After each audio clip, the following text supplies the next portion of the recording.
It's Tuesday, April 6th, and the time for your body this today morning news update. Authorities are investigating a fish kill in the Green Pond at Morgan Lewis Beach, St. Andrew. The development was uncovered on Sunday by chairman of the Duke of Edinburgh's International Award Barbados, who immediately reached out to authorities. Minister of Maritime Affairs and the Blue Economy Kirk Humphrey led officials from his ministry and the Coastal Zone Management Unit on a tour of the area, and he told Barbados today they have an action plan to tackle the problem. This particular beach forms part of our sargassum management plan. As you know, we have a plan for all the beaches based on different priorities in relation to where Barbadians live, where Barbadians normally go to swim, where the tourists visit, and so on. In this particular instance, we obviously now have to reprioritize because of the issues affecting the pond, and to make sure that we are able to maintain the biodiversity that is in the pond. So the first thing that we are considering here is that we need to, and I think I want to thank Mr. Smith for the idea. We want to plant, and Mr. Hill, who's an entrepreneur and everybody know an innovator and a designer, is going to help us design a system that helps us capture the seaweed before it actually goes into the pond. I think that is going to be very, very, very important to be able to stop the seaweed from entering the pond. The other solution that we are proposing for here is that we want to install some aerators that would put oxygen back into the water as a temporary solution so as to allow the fish to be able to breathe. So it's both going to be a human response, because we're also going to have people here from next week. I'm told by Chauvin that we're going to have people here from Wednesday to be able to manually move the seaweed. We've been very careful in all the instances where there were seaweed to make sure that we, in our efforts to maintain the system or to protect certain parts of the system, we did not try to destroy one ecosystem in our efforts to maintain another ecosystem. Director of the Coastal Zone Management Unit, Dr. Leo Brewster, explained that the fish kill was caused by sargassum seaweed, which has inundated the Morgan Lewis Beach, which lies on the coastline.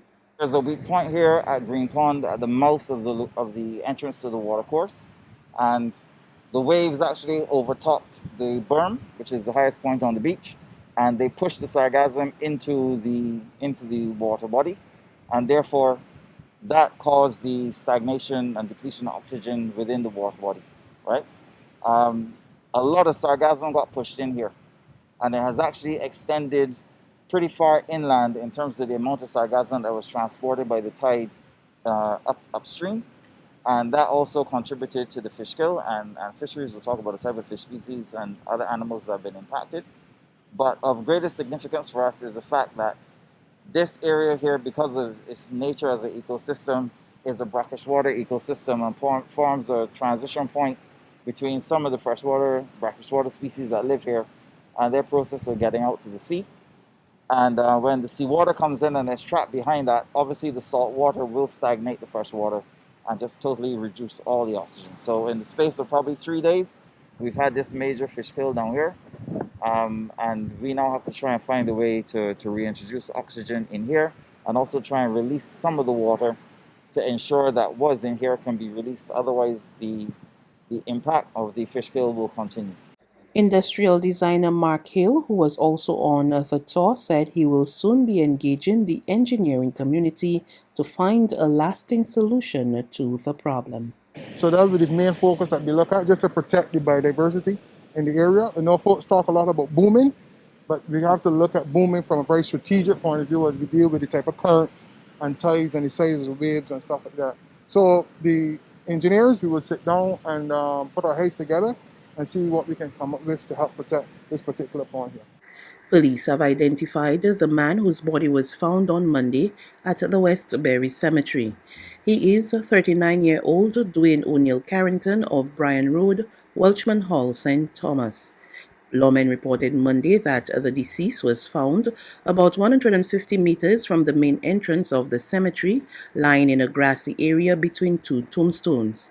Police Public Relations Officer Acting Inspector Rodney Innes said he was clad in an off-white t-shirt with a purple pattern to the front and was naked from the waist down.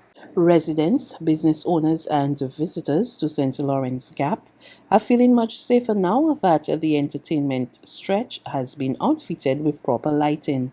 Spokesman for the St. Lawrence, Dover, and Maxwell Association, Adrian Donovan, told Barbados Today the collaborative effort between the Barbados Tourism Investment Inc. and Siemens Electrical had vastly improved the previously dull lighting in the gap. We've had numerous instances of complaints from tourists regarding harassment, burglaries to the residents. Businesses have moved out on numerous occasions because of the constant harassment of the guests. And this new lighting improvement really brings an added dimension to this beautiful facility. St. Lawrence Gap is regarded as the #1 entertainment center in Barbados for many, many, many years. And it deserves its due. And we could safely say that the residents, the business houses, and the tourists we have spoken to are all very pleased and happy with the work that was done by both the BTII and Siemens Electrical. In addition to the additional lighting, this complements the already in place security cameras, which you will see from the bottom to right through the top of the gap.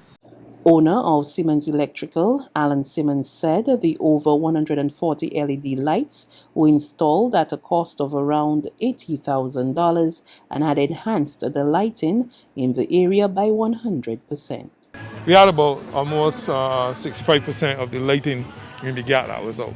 And we speak from more to the eastern end.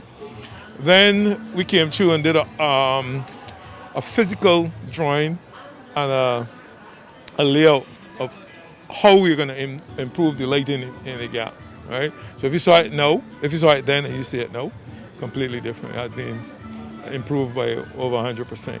There are certain areas that needed some pruning where there are a lot of shrubs and stuff like that, where we would ask some of the business persons and residents alike to just prune some of those trees to allow to improve the lighting level, because right now some of them is blocking the light, so it could be even a lot better than what we have right now.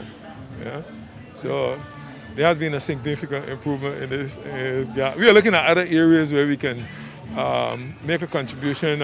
Donovan mentioned that there's a crossing at the main entrance that we're going to look to give back something by making that a reality. Health authorities report 6 new cases, all women who tested positive for COVID-19 on Sunday. 3 people recovered and were discharged, leaving 109 people in isolation. The country's COVID-19 tally now stands at 3,685 cases, of which 1,780 are females and 1,905 are males. 3,537 people have recovered from the viral illness. There have been 43 COVID-19 related deaths. There's regional and international news after this short break.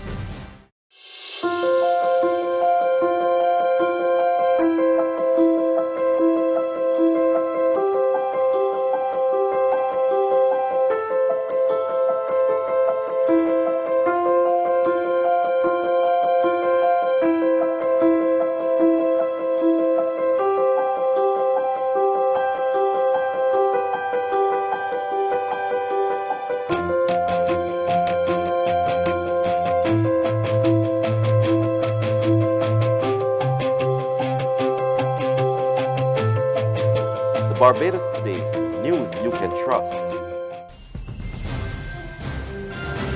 To news from the region, St. Lucia's National Emergency Management Organization is putting systems in place to assist neighboring St. Vincent and the Grenadines as authorities keep a close eye on the La Soufrière volcano. The details of that story in this DBS News report. The National Emergency Management Organization, NEMO, says preparing to accommodate evacuees in the event of an explosive eruption of the St. Vincent and the Grenadines' La Soufrière volcano is the first undertaking of this magnitude. But the organization says the various agencies like the Ministry of Health, Ministry of Education, the Ministry of Agriculture, the Royal St. Lucia Police Force, and others are up for the task. Director of the organization, Doreen Gustav, says it's up to NEMO to coordinate the response.